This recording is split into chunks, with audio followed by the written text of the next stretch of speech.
nosso desejo, Senhor, é ser uma flor no teu jardim, meu Pai. Quando chegar o tempo que o Senhor desejar colher uma flor, como grande jardineiro tu possa vir, Senhor, e colher uma vida que representou a Ti na terra, Senhor, como Tu colheste a vida da nossa irmã, a mãe da irmã Sueli, essa semana, Senhor, poucos dias atrás. E o profeta disse que o Senhor agrada-se às vezes de vir e colher uma flor e levar para aquele jardim ali em cima. Senhor, nós não estamos aqui, Senhor, falando de uma ficção, não estamos aqui falando palavras bonitas apenas, não estamos aqui para uma retórica, mas estamos aqui, Senhor, falando de algo que é verdadeiro, Senhor, que é uma vida eterna, Pai, que é uma vida depois desta, Senhor. Estamos aqui, Senhor, nesse tempo que Tu nos colocou aqui, Pai, para nós escolhermos, Senhor, que caminho vamos tomar, que posição vamos tomar, que lado vamos ficar. Ajuda-nós sempre ficarmos ao lado da Tua palavra, Senhor. Nunca nos deixa desviar deste estreito e apertado caminho, Pai. E se um dia, porventura, Senhor, alguém se desviar deste caminho, Senhor, possas Tu ir atrás, Senhor, dele. Como Tu, Senhor, é especialista em ir atrás, Senhor, das ovelhas desgarradas, Pai. Que o Espírito Santo possa ir atrás e trazer de volta para o redil, Senhor. E nessa noite, Pai, se há alguém ouvindo nossa voz, que se sente um pouco desgarrado do Teu redil, dos Teus caminhos, Pai, Senhor, que o Espírito Santo possa falar ao seu coração e trazer-lhe paz, Senhor, e trazer-lhe refrigério, Senhor, e trazer-lhe perdão, Pai. Pois nós pedimos, Senhor, o perdão dos nossos pecados nessa noite, Senhor, e rogamos que Tu venhas, Senhor, humildemente abençoar o nosso pequeno ajuntamento aqui, Senhor, no precioso nome de Jesus. Amém. Boa noite, irmãos, e a todos que estão a nos acompanhar à distância. Que o Senhor Jesus abençoe ricamente. E temos mais uma oportunidade de nos reunir nessa noite para falarmos do que é eterno, né? Paulo disse: no que é santo, no que é puro, no que é eterno, nisto pensais.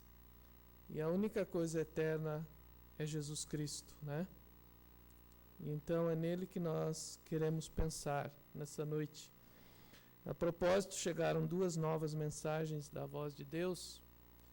Uma delas intitulada Jesus cumpre todos os seus compromissos. Jesus cumpre todos os seus compromissos. E a outra então chegou Jesus e chamou.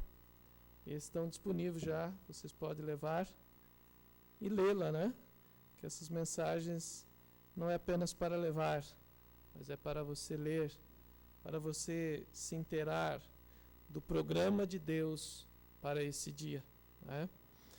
E nós estamos interessados realmente em se inteirar do programa de Deus para esse dia, né?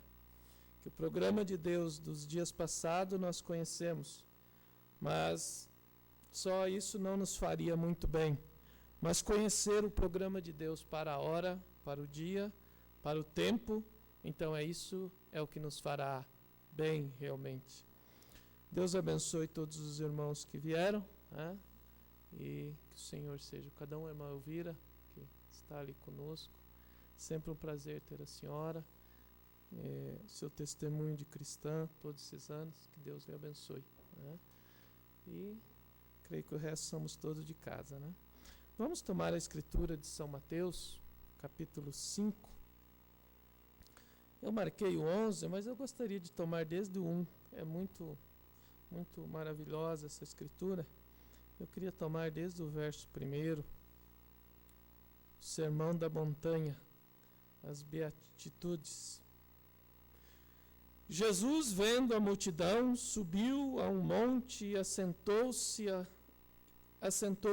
Aproximaram-se dele os seus discípulos. e abrindo a sua boca, os ensinava, dizendo: Bem-aventurados pobres de espírito, porque deles é o reino dos céus. Bem-aventurados que choram, porque eles serão consolados. Bem-aventurados mansos, porque eles herdarão a terra. Bem-aventurados que têm fome e sede de justiça, porque eles serão fartos. Bem-aventurados misericordiosos, porque eles alcançarão misericórdia. Bem-aventurados limpos de coração, porque eles verão a Deus. Bem-aventurados pacificadores, porque eles serão chamados filhos de Deus. Bem-aventurados que sofrem perseguição por causa da justiça, porque deles é o reino dos céus. Bem-aventurados sois vós, quando vos injuriarem e perseguirem, e mentindo, disserem todo o mal contra vós por minha causa. Exultai e alegrai-vos, porque é grande o vosso galardão nos céus, porque assim perseguiram os profetas que foram antes de vós. Amém. Podeis assentar. Sendo este um culto mais voltado para os jovens, uma palavra direcionada aos nossos jovens e aos que também estão nos acompanhando. E embora que sempre a palavra de Deus ela é eficaz para todos nós, né? Temos falado já várias reuniões com os jovens, né? E temos falado sobre vários assuntos, tópicos, né? Sobre a sua conduta, sobre namoro, sobre trabalho, sobre casamento, enfim, temos procurado abordar alguns assuntos relacionados aos jovens, suas provações, suas tentações, suas dificuldades, né? E nessa noite eu tomei essa escritura e eu gostaria de tomar do versículo 11, onde Jesus disse: Bem-aventurados sois vós, quando vos injuriarem e perseguirem, e mentindo disserem todo o mal contra vós por minha causa. E eu queria tomar um pensamento, sofrer por Cristo, e falarmos um pouco sobre isto, porque se nós sofremos pela verdade, então há uma grande recompensa para nós. Por isso o apóstolo São Pedro disse que ninguém padeça sendo malfeitor ou dando mau testemunho. Então, se sofrer assim é um sofrimento merecido, porque estaríamos colhendo algo que nós mesmos semeamos. E como o profeta de Deus nos ensina, ele diz: eu nunca vi um homem em sua vida semear algo, ou uma mulher, que ele não venha a colher. Porque tudo que nós semeamos, nós vamos colher. Por isso Pedro disse que ninguém sofra fazendo o mal ou por merecer aquilo. Mas se nós sofremos injustamente, apenas sofremos por nos colocar ao lado da verdade, sendo que sempre a verdade ela é impopular ao dia em que nós estamos vivendo. Por exemplo, você toma os dias de Lutero. A mensagem de Lutero era muito impopular no seu dia. Mas hoje, o que há de impopular em ser um luterano? Não há nada de impopular em ser um luterano. O que há de impopular hoje em ser um metodista? Hoje não há nada. Mas nos dias de Wesley era muito impopular ser um metodista, a crer naquela mensagem de santificação. Nos dias dos pentecostais, quando eles começaram a falar em línguas, eles eram discriminados. Era muito impopular crer na mensagem pentecostal, ao ponto que eles eram expulsos, eles não tinham nenhuma igreja, eles se reuniam em barracões, eles se reuniam em qualquer lugar, porque eles não tinham realmente, eles não eram aceitos pelo sistema do dia. Então, e hoje, se nós nos pararmos pela verdade desse dia, nós também não seremos aceitos pelos sistemas que se organizaram nesse dia que estamos vivendo. Então, sempre se parar pela verdade é pagar um grande preço. Isso vai significar muitas coisas nas nossas vidas. Isto vai significar a perca de muitos amigos. O profeta de Deus perdeu muitos amigos na sua vida. Quando ele começou a tomar posição pela palavra, pela verdade das Escrituras, à medida que Deus ia revelando para ele, lhe custou muitos amigos. Lhe custou ele ser posto para fora da sua própria casa. Quando ele aceitou o Evangelho, seu próprio pai lhe colocou para fora da sua casa. Então isso custou um preço para ele. E Deus, Cristo, Ele não deixa por menos para nenhum de nós. Para todos nós vai custar um preço nos pararmos pela verdade. E para cada moça e moço vai custar um preço se parar pela verdade, pelo Evangelho desse dia, se parar pela uma vida de santidade, se parar por querer ser um jovem cristão nesse dia, vai custar um grande preço, é verdade. Para todos nós custou um dia. Para nós que estamos na meia-idade, custou um preço, há 30 anos atrás, nos pararmos pela verdade. E hoje é o dia de vocês, jovens, moças e moços, pagarem o preço por se pararem pela verdade do Evangelho de Jesus Cristo. Mas eu sei que há um Jesus que é tão vivo e real, que Ele está olhando por o que você fará. O que você fará com esse Jesus chamado Cristo hoje? Com a palavra, porque Jesus Cristo é a palavra. Então Ele está olhando o que você fará com Ele no dia em que você está vivendo. O que você fará com a palavra de Deus para esse dia? A maneira que você a tratará, a maneira que você realmente suportará as aflições por sofrer pelo Evangelho. Porque a Bíblia diz que os discípulos, eles ficaram felizes pelo privilégio de sofrer pelo nome de Jesus. No livro de Atos você lê que eles voltaram alegres pela oportunidade que eles tiveram de sofrer pelo nome de Jesus Cristo. E eu me pergunto se nós nos julgamos felizes por sofrer a reprovação por causa da palavra de Jesus Cristo para esse dia. Porque certamente haverá uma reprovação. Tem que haver uma reprovação. Porque sempre o verdadeiro evangelho, ele sofre uma reprovação. E Jesus, nos seus dias da sua carne, sendo a palavra encarnada, ele sofreu uma reprovação tão grande que ele foi considerado e ele foi tido como digno de réu de morte. Por ele ter se parado exatamente no lugar que ele deveria se parar por cumprir as Escrituras para o seu dia.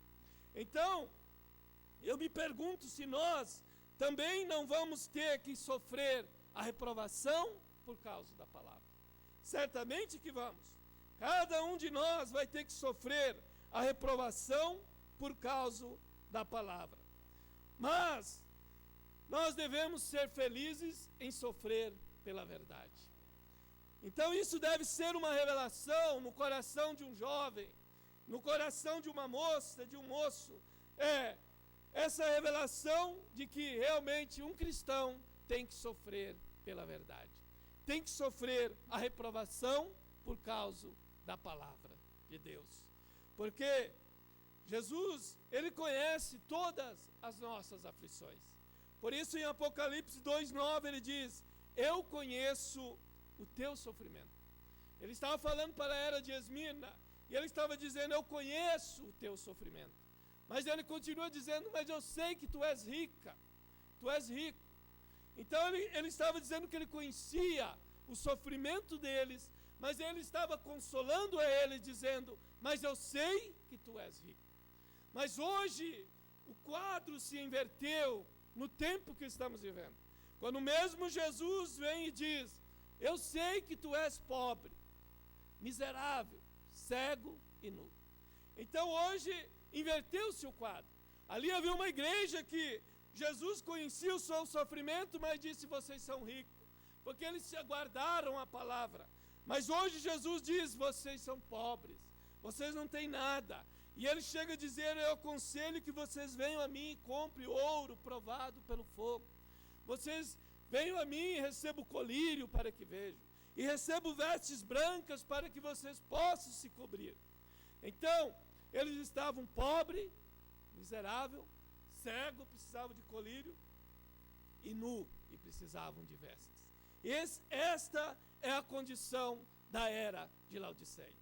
E qualquer que rejeitar o Evangelho de Jesus Cristo, realmente vai ficar nessa condição.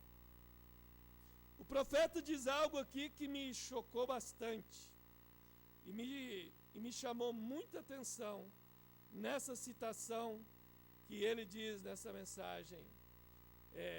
Cristo é o mistério de Deus revelado. Ele diz assim, deixe-me ver se eu acho essa citação que ele fala aqui. Ele diz aqui que sem o batismo do Espírito Santo, nenhuma pessoa vai conseguir compreender ou entender a palavra de Deus para esse dia. Eu creio que é na era de Laodiceia. Assim, aqui está. Eu quero ler textualmente o que ele diz.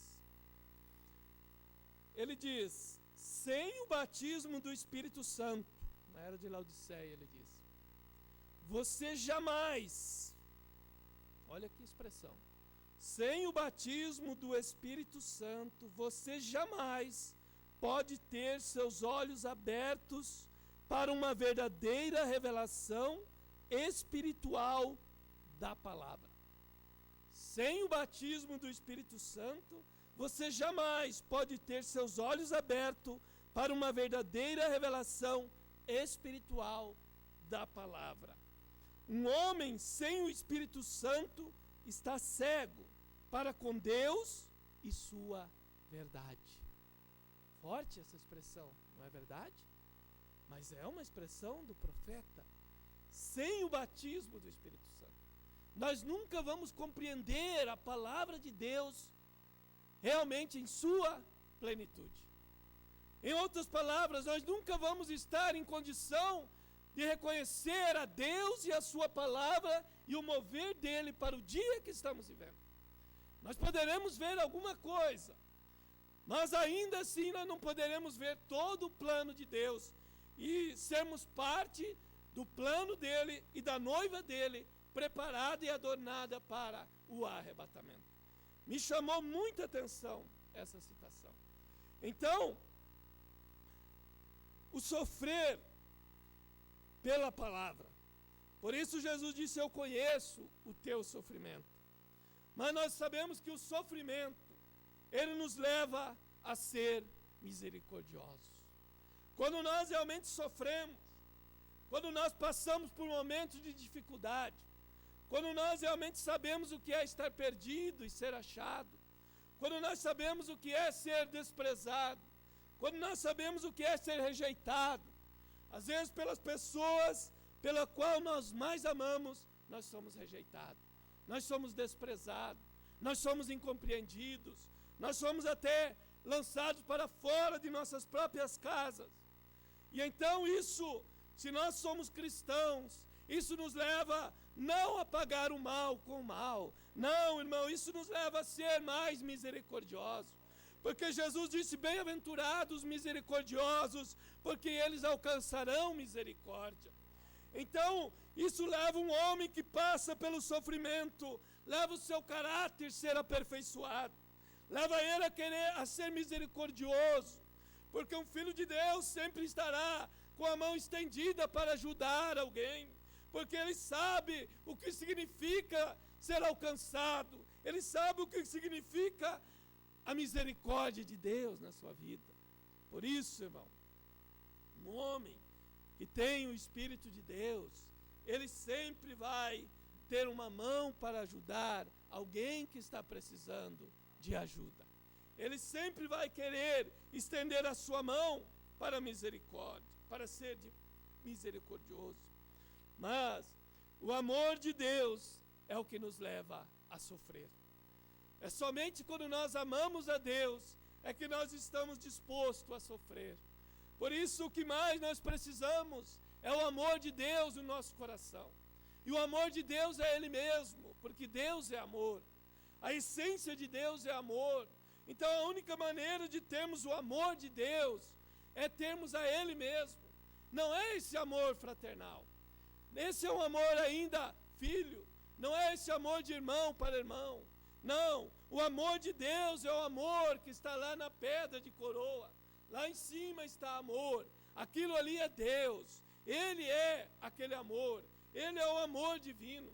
Ele é aquela pedra de coroa. Então, é aquele amor de Deus que nos leva a sofrer. Se nós tivermos esse amor nos nossos corações, então nós estaremos dispostos a sofrer por causa do Evangelho. A sofrer as consequências de levar o vitupério de Cristo, de levar a palavra dele em nossos corações. Por isso que nós precisamos é o amor e é o Espírito Santo, porque ele é Deus. Deus é amor. Então, isto é o que a igreja precisa. Porque Jesus mesmo disse que por causa da iniquidade desses últimos dias aumentar, o amor de muitos se esfriaria. E é uma advertência do Espírito Santo para nós. Por isso o apóstolo São Paulo diz que nós deveríamos nos reunir e nos advertir um ao outro e exortar um ao outro. Por quê? Porque a palavra de Deus, ela ao ser falada, então ela produz um efeito nos nossos corações. E é uma das advertências de Deus para esse dia, que o amor de muitos esfriaria. Se esfriaria, se está esfriando, é porque alguém ainda tinha um amor. É porque alguém no princípio tinha um sentimento por Deus, tinha um amor por Ele. Mas com o passar do tempo, esse amor então começou a esfriar, começou a diminuir. Já não há mais o interesse que havia, já não há mais aquele desejo por servir a Deus, já não há mais aquele apego pela palavra de Deus, já não há interesse em ler a palavra mais, já não há aquele apego por orar, já não há aquele interesse por meditar na palavra de Deus. Então o amor começa a esfriar. E é isso que o irmão Brana diz. Ele fala de ministros que os homens começam a esfriar, começam a não ter mais aquela consagração que tinham. E então eles começam a se desviar do caminho também. Porque todos nós estamos no mesmo caminho. Cada pregador está no mesmo caminho que você está. E cada um de nós tem que vigiar, porque o amor de muitos tem se esfriado. E nós estamos vivendo diante desse quadro bem à nossa vista.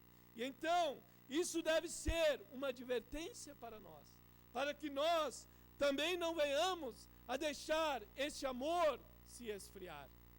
Esse amor que é Deus, que é a palavra. A única maneira desse amor ser aumentado em nossos corações é se nós realmente nos alimentarmos da palavra, é se nós realmente estivermos próximo a um lugar onde há um aquecimento. E um lugar onde há um aquecimento é onde Deus está, onde a palavra dele é ministrada. Então ali há um lugar onde você pode receber as bênçãos de Deus para a sua vida. Por isso é importante nos reunir.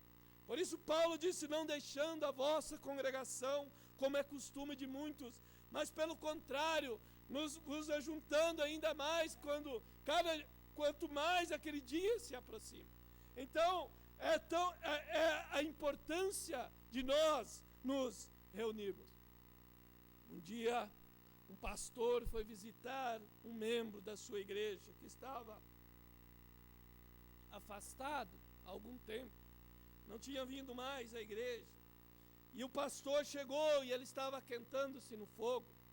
E ali havia um fogo de chão, uma casa pobre. E o pastor chegou e começaram a conversar. E o pastor começou a ouvir aquele homem. E o pastor pegou algo que pegava uma brasa.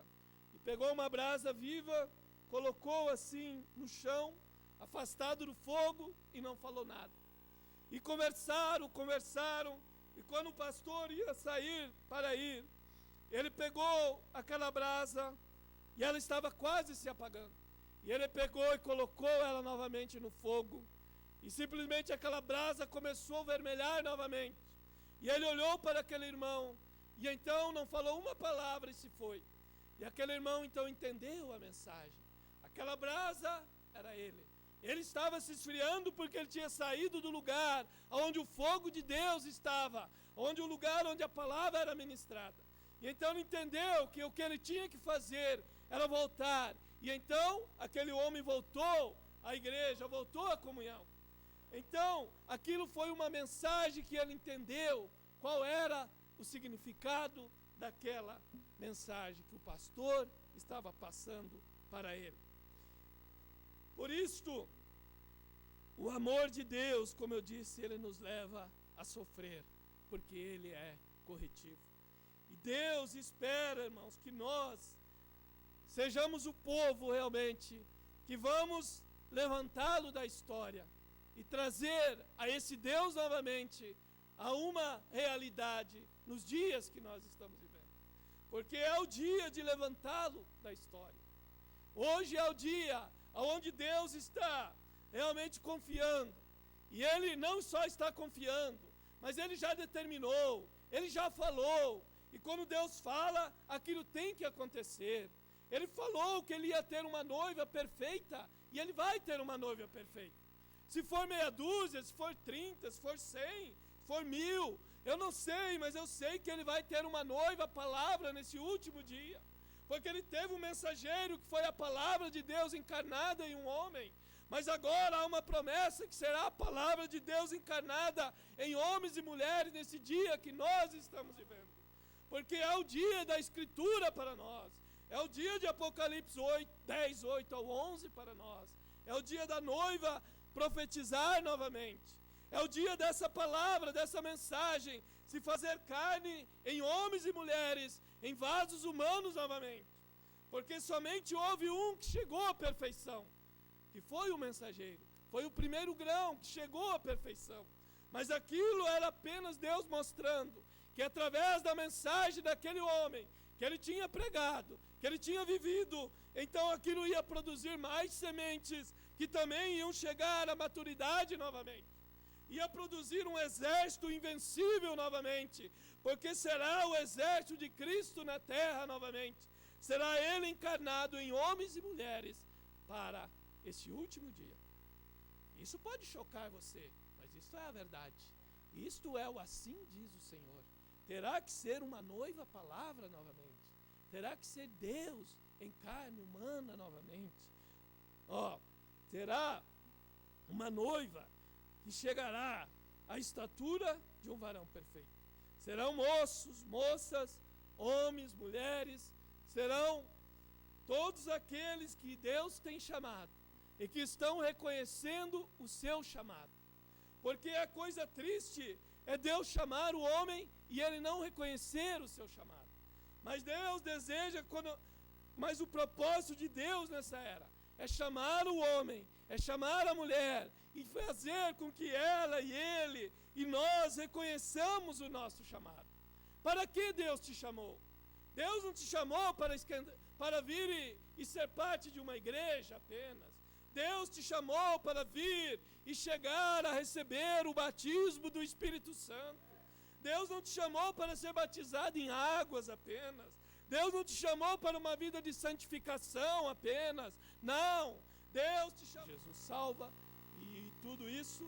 Então, Jesus estaria obrigado a levar eles. Mas Jesus tem um programa. Jesus tem uma maneira de operar. E Ele espera que nós nos encaixemos a maneira que Ele determinou. Por isso, a coisa principal é a revelação. Por isso o irmão Brana diz que as pessoas não aceitam revelação. E eles nem dizem que creem em revelação. Mas Deus somente se conhece por revelação. Sem revelação você não vai conhecer a Deus. Sem nascer de novo nós nunca vamos conhecer realmente o programa de Deus para o dia e a hora que estamos vivendo. Por isso Jesus disse: o mundo vos aborrece. Porque Ele disse: porque primeiro aborreceu a Ele. Ele disse: o mundo me aborrece. O mundo vos aborrece. Então, se o mundo aborrece a nós, é porque aborreceu a Jesus primeiro. E Jesus disse assim: o mundo me aborrece porque eu testifico que as suas obras são más. Então, a maneira que você vive, moça, a maneira que você vive, moço, isso vai testificar e o mundo vai aborrecer a você mesmo. Porque você vai testificar com a sua maneira de viver que as obras do mundo são más. Que a maneira que eles atuam é uma maneira maligna, é uma maneira corrompida, é uma maneira pecaminosa, é uma maneira pervertida, é uma maneira abominável aos olhos de Deus. Então a tua maneira de viver, de caminhar, de andar, o teu testemunho vai aborrecer o mundo realmente. Mas Jesus disse: o mundo primeiramente aborreceu a mim. Então primeiramente ele aborreceu a ele. Por isso é que Jesus disse: estreita é a porta e apertado é o caminho, e poucos há que a encontram. Agora nós sabemos que a porta é Cristo. Cristo é a palavra revelada para esse dia. Então, esta é a porta estreita que nós temos para caminhar. É o caminho estreito, é a palavra revelada para esse dia. Por isso nós sofremos, porque nós sofremos por nós conhecermos os mistérios de Deus que foram revelados para nós nesse dia.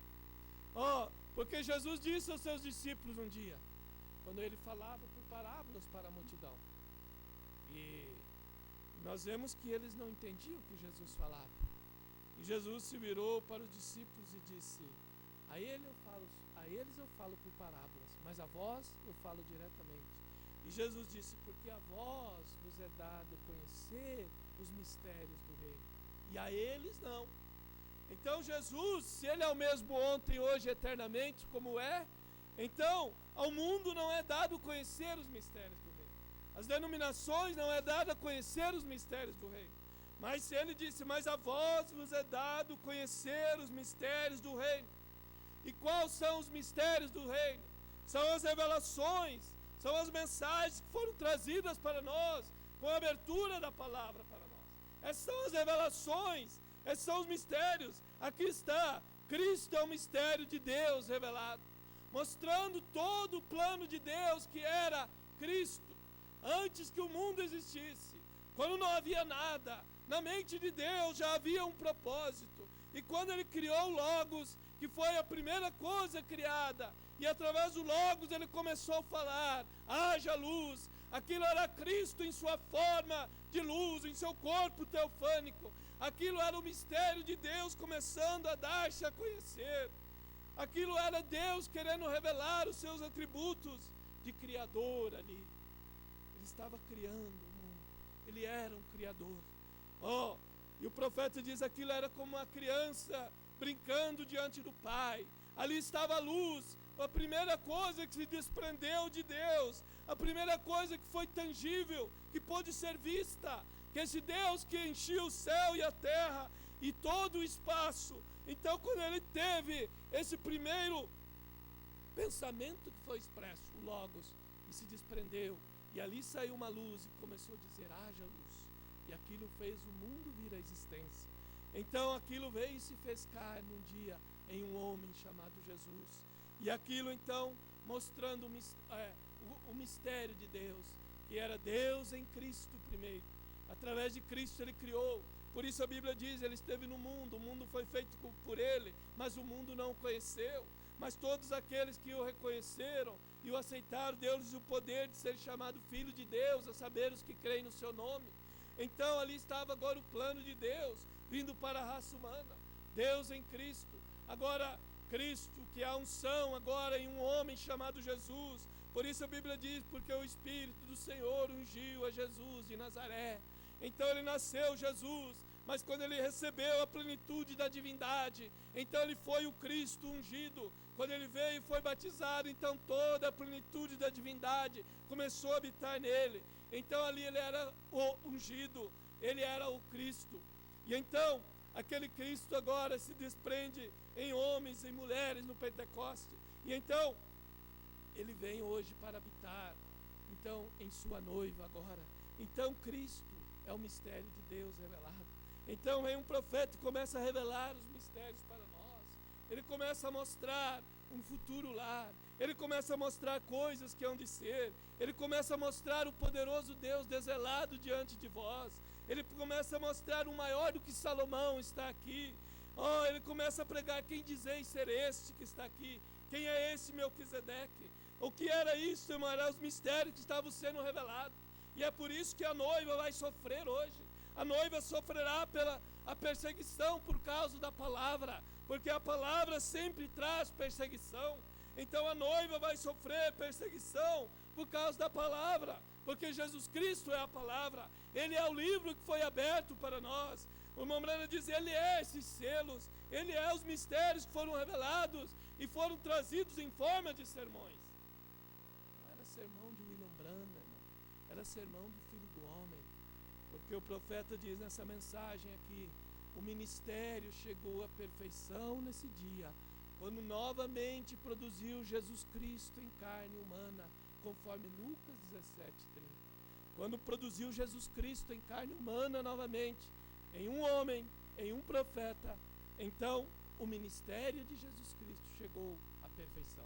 Aquilo que começou como Lutero, com a pequena reforma, veio com Wesley, veio com os pentecostais, mas chegou a pedra de coroa agora. A perfeição veio em um corpo de carne. Mas essa perfeição agora, esse ministério, terá que vir em uma noiva agora, que será a noiva, palavra desse dia que nós estamos vivendo. Então, nós devemos fazer como Paulo. Paulo disse: eu prossigo para o alvo da soberana vocação. Qual é o teu alvo nessa era que estamos vivendo? O meu alvo e o teu alvo deve ser o rapto, deve ser o arrebatamento. Irmão, esse é o alvo da mensagem desse dia. Essa mensagem não veio apenas para nos dar salvação. Essa mensagem não veio apenas para nos dar, fazer boas pessoas. Essa mensagem veio para muito mais. Essa mensagem veio para produzir em nós realmente a estatura de um varão perfeito. Essa mensagem veio para produzir Jesus Cristo novamente em carne, em vidas humanas novamente. Por isso é que o alvo hoje da noiva é o rapto, é o coroamento de tudo para nós, é o arrebatamento. Mas Jesus disse: no mundo tereis aflições. Então, moços, moças, vocês vão ter aflições. Todas as eras tiveram suas aflições, mas esta é a era que certamente é a era de maior aflição.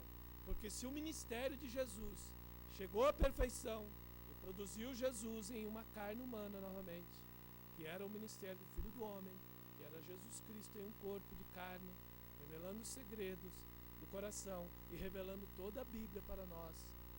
Então, o diabo também chegou ao seu clímax também. Não vou dizer perfeição, porque não cabe a ele essa palavra, mas ele chegou, vamos dizer, à sua imperfeição nessa era. Por isso o profeta pregou o Éden satânico, o Deus desta era maligna. Então, é a era onde as aflições são maiores para cada um de nós. Nunca houve uma era com tantas aflições. Nunca houve uma era com tanta tentação. Nunca houve uma era onde tudo o diabo direcionou para que as pessoas possam realmente não encontrar o caminho dos céus. O diabo entrou em tudo que você possa pensar. O diabo entrou em toda a política. O diabo entrou em todas as modas. O diabo entrou em todo o sistema de comunicação. O diabo entrou em todas as religiões que há no mundo. O diabo entrou e ele se infiltrou ali. Mas Deus veio e nos revelou toda a sua trama para nós. Por isso é que Jesus Cristo desceu à terra nesse dia. O sétimo selo trouxe ele à terra novamente, porque ele tinha que vir para desvelar todo o plano do diabo. Porque ele abriu os selos no céu em Apocalipse 5, mas ele tinha que vir à terra. Em Apocalipse 10 ele desce à terra e ele entra em um homem para revelar todos os mistérios, porque se não fosse assim, nenhum de nós ia ter condição de vencer o diabo nessa época, porque o diabo está em cada lugar. E hoje nós vemos o diabo na religião. Hoje, você sendo espiritual, se eu estiver aqui falando algo que não é a palavra, você pode ver que Deus não está me usando. Veja como Deus equipou a sua noiva nesse dia, irmão, para que ela não seja enganada. Você pode julgar o que eu estou falando, e se o Espírito Santo está em você, e eu falar algo contrário à palavra, você realmente vai saber que eu estou desviando-me da palavra em algum lugar, porque você tem o Espírito Santo, e você julga o que eu falo pela palavra. Verdade? É isso que Jesus disse. Jesus disse, se eu falei mal, então me mostre. Mas se eu tenho falado bem, por que você me esbofeteia? Ele falou para aquele rapaz. Se eu tenho falado bem, se eu tenho falado mal, então me diga onde que eu falei mal. Se eu tenho errado, é isso que o irmão Brana disse aos ministros. Vocês dizem que o meu ensinamento é falso. Vocês dizem que eu prego um batismo falso, que eu prego a semente da serpente, que eu prego os ensinamentos da Bíblia sobre mulher e é falso. Então venham a mim e me mostrem onde está falso. Ele falou isso diante de 300 ministros. E ele disse que foi a congregação mais silenciosa que ele viu sobre a face da terra. Ninguém tinha coragem. Aí o irmão Brana se virou e disse, então, deixe-me em paz, então. Não me persigam, então. Ele pregou isso quando ele pregou a mensagem, a deidade de Jesus Cristo.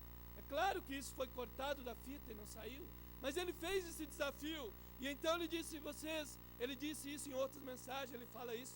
Então vocês me deixem em paz, ele falou. Parem de me perseguir. Vocês estão só dizendo que eu prego o que é errado, que eu não prego o que é verdadeiro. Então venham aqui com a Bíblia e mostrem onde eu estou pregando errado. Nenhum teve coragem de se levantar. E então, aquele que perseverar até o fim será salvo. Foi isso que Jesus disse. Aquele que perseverar até o fim. Então, irmão, a vida cristã é uma vida de perseveração. Se nós perseveramos 30 anos já, 40 anos já, 10 anos já, vamos perseverar mais. Vamos continuar perseverando. Vamos fazer o que Jesus disse, basta cada dia o seu mal. Vamos olhar para o alvo da soberana vocação. Como Paulo disse, irmão, não que eu tenha alcançado, mas alguma coisa eu faço, esquecendo as coisas que para trás fico, prossigo para o alvo da soberana vocação. Vamos esquecer o que ficou para trás, vamos acertar o que ficou para trás, vamos colocar uma pedra, mas não vamos parar no caminho, vamos seguir adiante. Irmão, Deus deseja e ama homens e mulheres que amam se colocar de pé e dizer: eu quero tentar novamente. É isso que o irmão Branham ensinou. Quando você está atirando no alvo e erra, ele diz: continue atirando até acertar o alvo. E uma hora Deus vai te dar uma libertação total. Uma hora Deus vai te dar o batismo do Espírito Santo. Uma hora Deus vai te fazer um vencedor. Uma hora Deus vai tirar toda a incredulidade e dúvida da tua mente. E o diabo não vai poder com você mais. Nós temos que prosseguir. Temos que avançar para o alvo.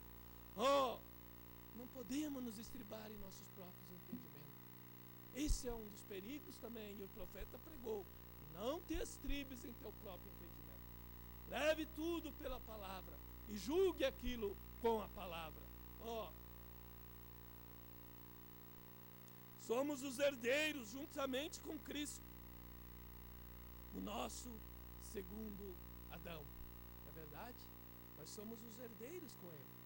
Porque Eva, quando ela foi tirada de Adão, ela se tornou herdeira juntamente com ele. E ela, diz o profeta, antes da queda, ela era igual ao homem. Ela era co-igual ao homem. A mulher, antes da queda, estava no mesmo nível do homem. Depois da queda, então é que as coisas se inverteram. E Deus, então, disse: o teu desejo será para o teu marido, e ele dominará sobre ti. Mas antes da queda, ela era igual. Mostrando o que Deus faz agora com a sua Eva desse dia, a sua última Eva, a terceira Eva, a Eva que não vai cair, que as duas caíram, mas essa, ela não vai cair, porque quando a Eva natural veio, ela veio de um mundo espiritual. Eva foi tirada de um mundo espiritual, porque ela veio agora ao mundo natural, e quando ela chegou ao mundo natural, então ela não conhecia nada do que ela estava vendo. Ela simplesmente via os animais, ela via as árvores, e tudo era novidade para ela. E eu penso que Adão teve um grande tempo mostrando para ela e dizendo: Eva, isso aqui é um leão, eu dei nome para ele, essa é uma girafa, esse aqui é um coelho, essa aqui é uma árvore, essa aqui é um pé de videira, esse aqui é uma laranjeira. E Adão e Eva toda extasiada e dizia: o que é isto?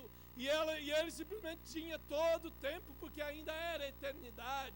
O pecado não tinha entrado, ainda não havia tempo. E talvez eles tiveram muito tempo ainda naquela, ou se poderíamos falar tempo, muito naquela eternidade, naquele período que ainda o pecado não tinha entrado. Mas o primeiro Adão estava desvelando para ela tudo o que havia ao redor. E é isso, irmão, que o segundo Adão veio fazer para nós nesse dia. Ele veio em um profeta para revelar para nós a nossa condição, porque nós viemos agora de um mundo natural para um mundo espiritual. Nós viemos de pessoas que não conhecíamos nada da Bíblia, mas chegamos diante de Cristo, diante da palavra, diante do segundo Adão. Mas havia um profeta aqui que estava velando a coluna de fogo, que começou a revelar para nós os mistérios que estavam nessa Bíblia. Começou a mostrar para nós que nós viemos de Deus e vamos voltar para Deus. Começou a mostrar para nós que nós fomos eleitos antes da fundação do mundo. Começou a mostrar para nós que nós não estamos aqui apenas para trabalhar e para ter as coisas materiais. Nós estamos aqui para representar a Jesus Cristo, para viver uma vida digna do Evangelho. Por isso ele pregou uma mensagem titulada: é a tua vida digna do Evangelho.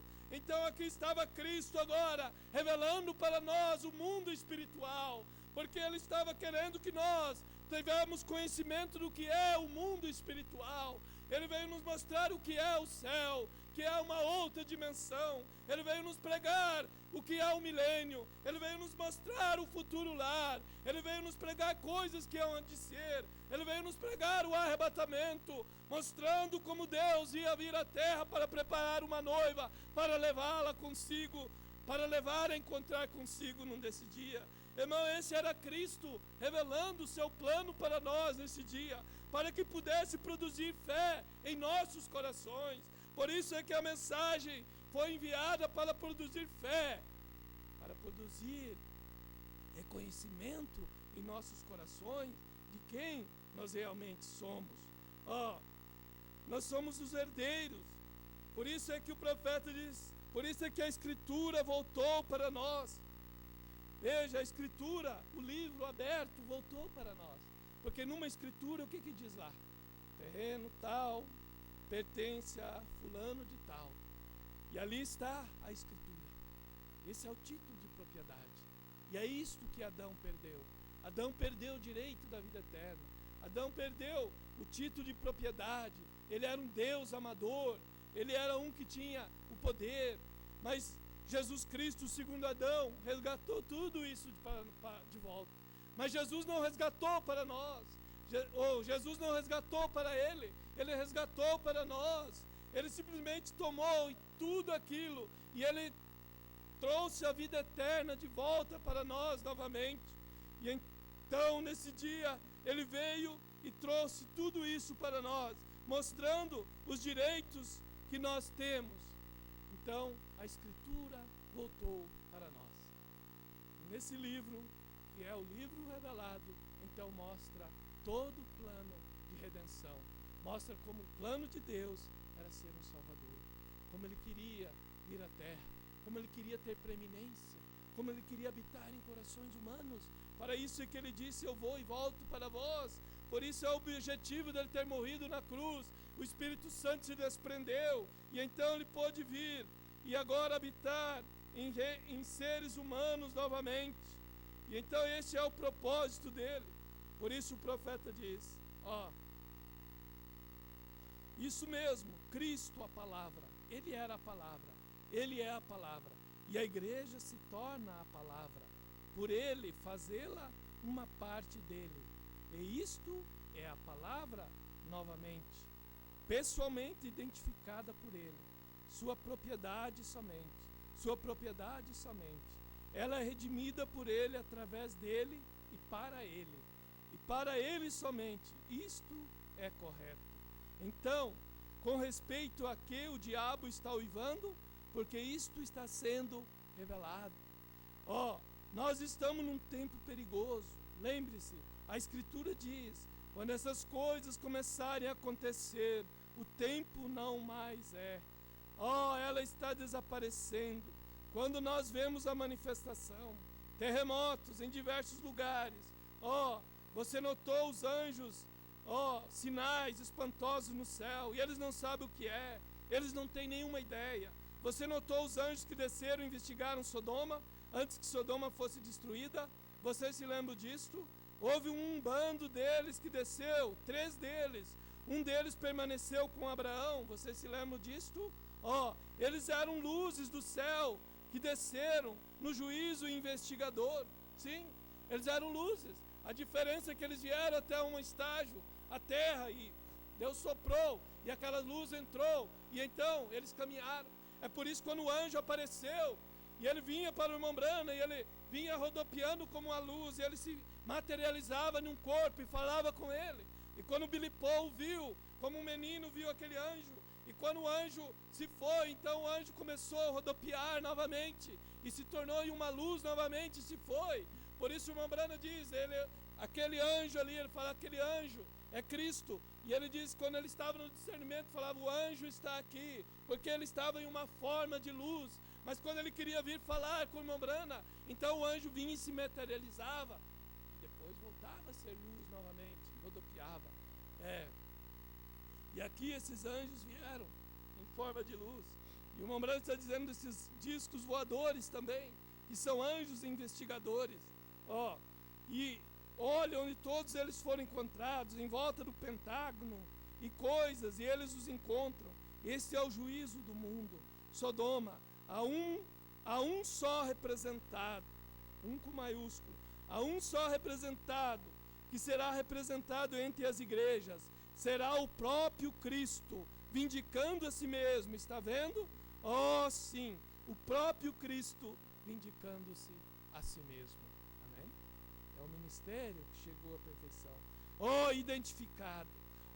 O diabo está uivando com respeito a isto. A verdade manifestada da promessa da palavra nela somente.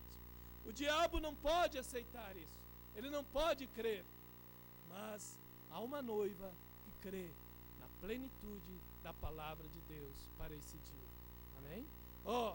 ela não está, a sua igreja permanece sozinha, ela não está enganchada com nada, mas ela foi identificada por Deus, sendo o corpo em que Deus habitou, e a igreja é identificada pelo seu corpo fazendo a mesma coisa. Ela é seu corpo, a verdade manifestada de sua palavra prometida para os últimos dias. Ela, e ela só, grandes organizações, ela só defende isto. Essa é a razão que o diabo está uivando essas grandes organizações para estabelecer algo para fechá-la, para perseguir essa noiva. Eles nunca farão isto. Ela será arrebatada, não fechada. Ela está agora ressuscitada e pelo poder da palavra vindicada prometida a ela. Amém. Oh, como uma noiva que possui essa promessa, ele me disse que retornaria para me buscar, e eu crerei. Está vendo? Sim, Senhor. Para encontrar-se com a sua liderança, seu redentor, seu marido, seu rei, seu Senhor, seu amado, seu Salvador. Oh, no lugar de encontro provido. Ele tem um lugar provido para encontrar-se com eles. Você sabe? Sim, o noivo não esquece nada. Ele tem um anel, a identificação, ele tem um manto que ela usa, a roupa dele. Está vendo? E ele tem um lugar provido para encontrar-se com ela, que é no ar. Tudo tem sido plenamente provido. Ele tem a ceia de casamento já preparada. Convidados, já escolhido. Todos os anjos estão de pé ao redor. Seus servos em sentido. Oh, que coisa! Tudo está preparado. Por isso diz o hino, haverá nos ares o encontro com Jesus, no doce lugar mais além. Ali nós nos encontraremos. Então tudo está preparado. Oh, e esse Jesus agora está se tornando carne em homens e mulheres novamente nesse dia. Amém? Porque sabe, irmãos, o batismo do Espírito Santo não tinha sido restaurado até esse tempo. Ele começou lá em Pentecostes. Quando chegou às eras das trevas, então a igreja desapareceu quase. Veio Lutero, era apenas justificação, era uma obra do Espírito Santo. Veio Wesley, era uma obra do Espírito Santo, santificação. Veio o movimento pentecostal, a restauração dos dons, mas a mensagem do dia, a palavra em plenitude, que é Cristo, então quando veio, então o batismo do Espírito Santo foi restaurado novamente. Por isso é que Deus agora pode vir novamente habitar em carne humana novamente. E agora terminando, assim então, o que levaremos conosco, irmãos? Levaremos nosso caráter. Irmão, é isso que levaremos conosco. Agora, que espécie de caráter você levará consigo?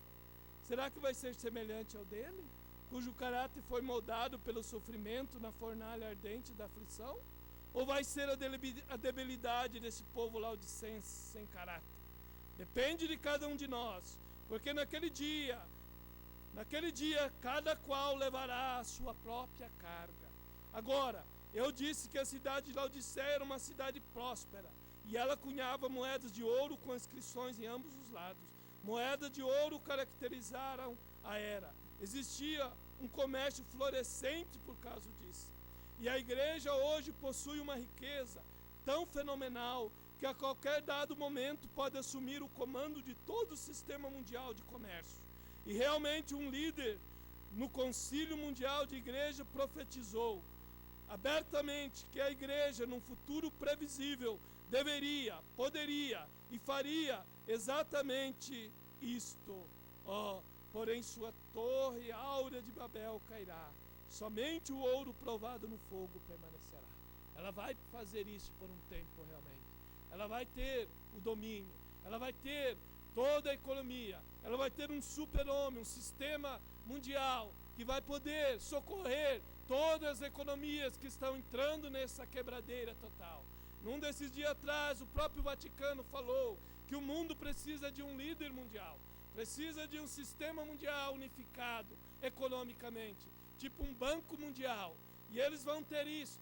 Mas E eles vão entrar em ruína quando a grande prostituta receber aquela bomba atômica e destruir toda ela. Por isso que a Bíblia diz em Apocalipse 17, 18, que todos estarão de longe lamentando. Oh, ai de nós, porque perdemos aquela grande cidade. Então, é isso que a igreja tem feito constantemente no decorrer das eras. Ela tem deixado a palavra de Deus e tomado seus próprios credos e dogmas, e ela tem se organizado e se juntado ao mundo. Por isso ela está nua, e Deus está julgando sua obscenidade. A única maneira dela poder sair dessa situação medonha é obedecendo ao Senhor para voltar à sua palavra. Apocalipse 18, 4. Sai dela, povo meu. Oh, sim. 2 Coríntios 6, 14 ao 18. Não vos prendais a um jugo desigual com os infiéis, porque que sociedade tem a justiça com a injustiça? E que comunhão tem a luz com as trevas? E que concórdia há entre Cristo e Belial? Ou que parte tem o fiel com o infiel? E que consenso tem o templo de Deus com os ídolos? Porque vós sois o templo de Deus vivente.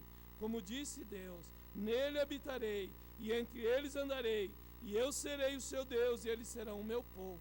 Pelo que sai delas, povo meu. Há um preço a pagar por aquelas vestes brancas. Oh, e esse é o preço da separação. Amém? Então esse é o preço. Esse é o preço, jovem, para você herdar essas coisas.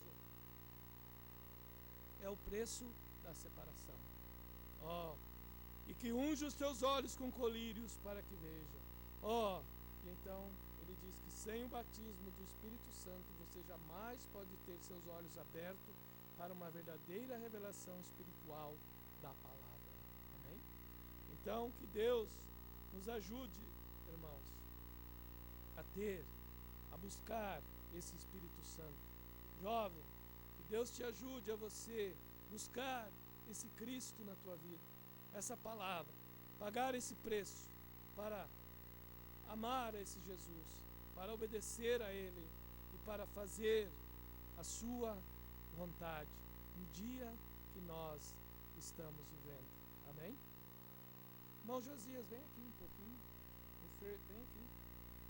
Irmão Josias aceitou a Cristo, creio que ele era bem jovem, né? Uns 15 anos. E certamente também teve suas experiências como moço, né? Teve que tomar algumas posições e às vezes lhe custou também desprezo. E hoje vocês veem ele cabelo branqueando e não sabe que ele também um dia teve que tomar uma posição como um moço, né? Então eu gostaria que você falasse algo que está em seu coração para os nossos moços, o conselho, o que fazer, o que te ajudou a vencer a tua fase de juventude, adolescência. Boa noite, irmãos. É um pouco complicado, né, a gente tentar falar do passado, que às vezes muitas coisas acontecem que você quer furar a pedra, né, como foi dito no começo, né? Mas a luta, ela vem, irmãos. Não adianta você querer para uma batalha que você não vai ter seus problemas, não vai ter talvez algumas perdas, mas perder uma batalha não é perder a guerra, porque essa guerra ela tem vários flancos e o importante é você estar sob um comando que realmente vem da palavra. Se você estiver na palavra, com certeza a promessa já está com você, a vitória é sua. O importante é ficar com o que está escrito, não é com quem acha, com o que achou. Agora, nesta era, sinceramente, a juventude parece que sofre mais. Porque todos os dardos da informática, da mídia, da reportagem, da informação, o diabo está usando. É coisa tremenda. Só que ele também nos deu um superpoder, né? Se você tiver o superpoder, o diabo tem suas armas. Mas Deus já te deu, né, a contra-arma. Como diz, a espionagem e a contra-espionagem. Se vem uma luta, ele já te deu a arma correta para você batalhar. Agora, se você quiser trocar essa arma, você pode perder essa batalha, essa guerra. Você tem que usar a espada do rei, porque senão não adianta ir com os seus conhecimentos, experiência, Porque aqui na palavra de Deus não diz que aquele que tem 40 anos de ministério, aquele que tem 40 anos de vida cristã, não tem nada a ver com isso. É aquele que ficar fiel até o fim. O ladrão da cruz não teve ministério, não teve vida, não teve perseguição. A princípio ele fez o que ele queria, a vida dele, contra todas as leis e regulamentos da sociedade que ele vivia. Mas ele encontrou a palavra na hora certa e creu nela perfeitamente, sem nenhuma sombra de dúvidas, sem nenhuma reserva. Ele só disse aquilo: lembra-te de mim. Significa que ele aceitou aquele sacrifício. Então, se nós temos que chegar lá, não é por experiência. Porque às vezes, irmãos, a experiência, o conhecer, é duro saber das coisas. Às vezes o conhecer até te prejudica. É melhor nem saber das coisas. Ficar na humildade, porque quanto mais você sabe, ou quanto mais lhe é ensinado, mais será exigido. Então é bom até não saber muito. Mas a palavra de Deus fica com ela. Essa não vai te abandonar. Ela não vai te deixar nem um pouquinho triste, nesse sentido que você vai chegar lá no finalzinho: ah, mas eu não sabia, estava escrito. Se você ficou com ela, você não será pego de surpresa em nenhum momento daquele dia. Mas se nós tivermos nossos próprios conceitos, se estivermos estribados no nosso conhecimento, o que tem prejudicado o homem é pensar que sabe alguma coisa. O irmão Branham sabia muitas coisas, mas os principais momentos da vida do irmão Branham, vocês podem ter certeza. Depois ele perguntava assim: eu disse isso? Não era ele. Porque Deus não usava o conhecimento dele. Deus queria usar ele como instrumento. Então, se Deus te usa, seu conhecimento não vai te levar a lugar nenhum. Vai te trazer mais emaranhado, né? Fica mais enrolado ainda. Então não adianta, vamos ficar com Cristo. Se nós temos que viver uma vida cristã, podemos esperar lutas. Na minha juventude não foi fácil, porque nós começamos em 76 para 77. Eu tinha apenas 15, 14 anos. A gente vai passando, mas parece que com a família é melhor, irmão. O pai, a mãe, a família. Se tem jovens pensando em querer seguir essa batalha sozinho, não faça isso não. Deus deu uma ferramenta, e uma das mais fortes é a palavra e a família. Por isso que o profeta fala que a nação está caindo, porque a espinha dorsal da nação é a família. E ela está quebrada, está acabada. Nós temos autoridades que eles não têm nenhuma moral mais, eles não têm mais vida, eles não têm exemplos de nada. Eles estão seguindo somente com autoridade, mas moral para aquilo eles não têm. O profeta fala que eles não têm caráter mais, acabou tudo. Está indo pela força da lei, porque antigamente se comandava, se governava pela experiência, pelo seu testemunho, como Abraham Lincoln, né? 2 livros de cabeceira, os mártires de John Fox e a Bíblia Sagrada. Hoje, acho que nossos políticos têm qual livro de cabeceira? Eu acho que eles nem cabeceira eles têm mais. Eles têm mais a intenção de só o que é material. E o que é material vai ficar aqui.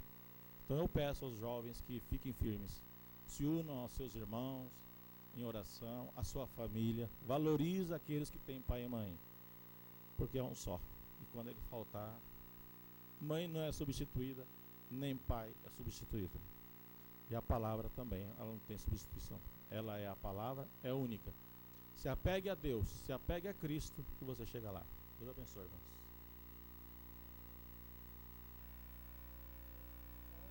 O segredo é se apegar à palavra, né? Ler a sua Bíblia, leia as mensagens, ore, fale com Deus a cada dia, na escola, no trabalho, esteja em oração em espírito, né? Isto é o que me ajudava a vencer. Quando eu estudava, às vezes eu ia ao banheiro, eu aproveitava para orar na hora do recreio, e aquilo dava força para vencer as provas e as lutas, né? Então, que Deus abençoe vocês, né? Nossos jovens, nossos irmãos e aqueles que nos acompanharam, né? Não sei se foi transmitido nessa noite, mas foi transmitido, irmão Lezer? Então, tem aqui os que nos acompanharam: Evair Machado, de Boa Vista do Sul, Ana Lídia, de Gravataí, Pedro e família, de Joinville, Newton e Oudice, de Curitiba, Libna, Adolfo e Aldo, de Curitiba, Débora, Rosemary, Iracema e Gabriele, de Curitiba, Guiomar e Maria de Guaíra, Sandro de Vera Cruz, Gerson e família de Ferraz e Vasconcelos, Wenes e família de Mogi das Cruzes, Dimas e Edneia de Campinas, Aparecida e família de Cosmópolis, Elifas e Mônica de Macaé, Rebeca Nascimento de Brasília e Marcos Maia e família. A irmã Débora pede oração por Annabelle, que está enferma. A irmã Líbina pede oração por Adolfo, que está com câncer. Amém? Vamos nos pôr de pé para orar. Pai Celestial, temos nos reunido aqui para comentar algumas coisas da Tua Palavra de uma forma simples, singela, Senhor, mas que isso possa ficar arraigado em algum coração, ó Deus, que isso possa produzir, Senhor, uma fé ali dentro, Pai, para enfrentar o dia e a hora e os inimigos que nós estamos enfrentando. Aqui estão também, Senhor, esses nomes por enfermidade, Senhor. Aqui está, Senhor, por câncer, Pai. Senhor Jesus, nós colocamos esses nomes diante de Ti agora, com toda a fé que nós podemos ter no nosso coração. Nós dizemos, Senhor Jesus, olha para esses nomes agora e estenda a Tua mão de misericórdia. E nós, pela autoridade da Tua palavra, repreendemos todo demônio, todo mal, toda enfermidade, no nome de Jesus Cristo, e dizemos que abandone essas vidas e que elas sejam libertas, Pai, pois nós confiamos e cremos em Tua palavra, no nome de Jesus. Amém. Amém. Vamos cantar esse hino, daí estaremos indo.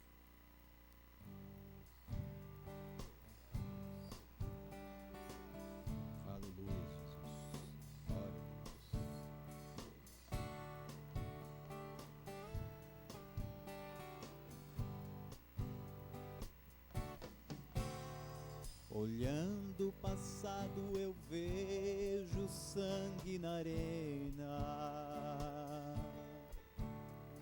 dos nossos irmãos primitivos morrendo então.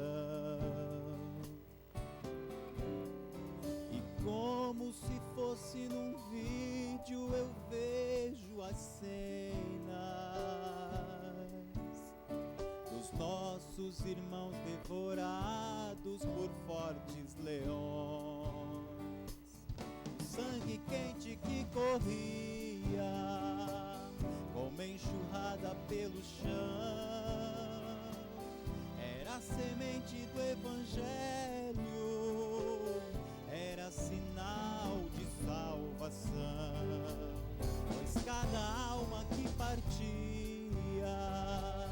ia direto ao paraíso, mesmo morrendo aos milhões, pra Deus não era prejuízo. Eu sou a semente do sangue dos irmãos que morreram sangrando, pra manter o Evangelho vencendo, eles iam morrendo, de Cristo falando. Eu sou a semente do sangue dos irmãos que tiveram coragem de enfrentar os açoites e a morte, levar a mensagem. Sei que Tiago foi morto ao ser decapitado, e Pedro foi crucificado de forma cruel. Sei que alguns foram mortos ao fio da espada. Sei que também eles estão lá no seio de Deus. Aleluia. Morreram mesmo por amor, não negaram um segundo que Jesus Cristo é o Salvador. Eram firmados na promessa, por Jesus